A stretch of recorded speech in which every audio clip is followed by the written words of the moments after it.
Hello बच्चों, let's read this question. Calculate the relative rate of fusion of O2 to CH4 through a container containing O2 and CH4 in 3:2 mass ratio. तो हमें इस question में O2 और CH4 का fusion rate का ratio find out करना है. So the key concept we will use in this question is, जो फ्यूजन रेट होती है, फ्यूजन रेट, इसको मैं R ले लेती हूँ, ये प्रोपोर्शनल होती है मोल्स के, that is N, and proportional होती है 1/√m. M क्या है यहाँ पे? कैपिटल M, ये molar mass of that gas.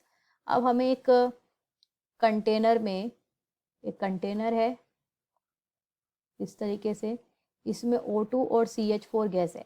अब इनका फ्यूजन रेट, मतलब इस कंटेनर से निकलने की रेट क्या है, ये हमें फाइंड आउट करना है, इन दोनों का रेशियो.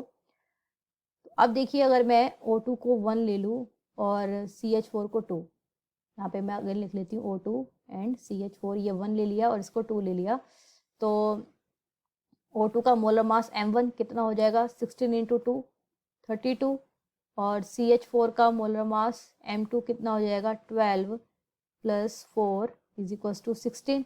अब देखिए O2 का जो डिफ्यूज़न रेट है, दैट वुड बी R1, क्योंकि O2 को मैंने 1 माना है, तो इसका R1 डिफ्यूज़न रेट हो जाएगा, इसका R2 हो जाएगा. तो अब देखिए, अगर मैं यहाँ पर ये जो मैंने की कंसेप्ट में R लिखा था, R proportional to N, R proportional to 1/√m, तो इसको मैं कंबाइंड रूप से क्या लिख सकती हूँ? R = N × 1/√m. ठीक है. अब मैं R1/R2 हमें फाइंड आउट करना है, तो इसको मैं क्या लिख सकती हूँ? R1 का मतलब हो गया N1 × 1/√1, फिर मल्टीप्लाई बाय R2 का मतलब क्या हो गया? √m2/n2. ठीक है.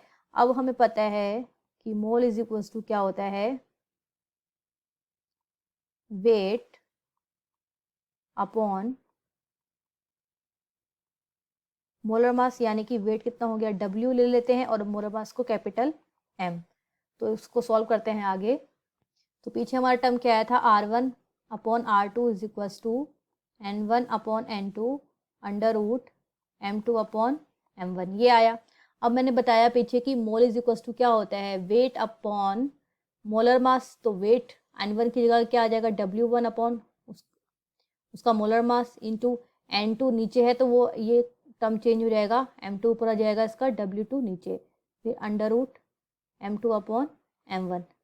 समझ में आया? ये फॉर्मूला कहाँ से आया है? W1/m1. ये क्या है? Weight upon molar mass. तो N1 क्या है? Moles of oxygen gas. तो यहाँ पे आ जाएगा weight of oxygen and molar mass of oxygen. ठीक है. अब मैं इस टर्म को थोड़ा रीअरेंज कर लूँ, तो W1/W2 into M2/M1, then in square root M2/M1. ठीक है. ये किसके इक्वल हो गया? R1/R2. अब W1/W2 क्या है? Mass ratio of oxygen and CH4. तो ये हमें दिया हुआ है यहाँ पे क्वेश्चन में 3/2 दिया हुआ है, इंटू M2 क्या है? मोलर मास ऑफ मीथेन कितना है? 16. Then molar mass of oxygen कितना है? 32. फिर multiply by in under root M2/M1, यानी कि 16/32. तो ये हो गया R1/R2. अब हम इसको कैंसिल आउट कर लेते हैं. 16 2 × 32, 16 2 × 32. तो ये आफ्टर सिंप्लीफिकेशन क्या आ जाएगा? 3/, अब देखिए 2 × 2 4√2. So this is the ratio of fusion rate of oxygen and methane. तो आंसर देखते हैं. तो ऑप्शन बी इसका आंसर हो गया. Answer is option B. I hope you understood it well. Best of luck.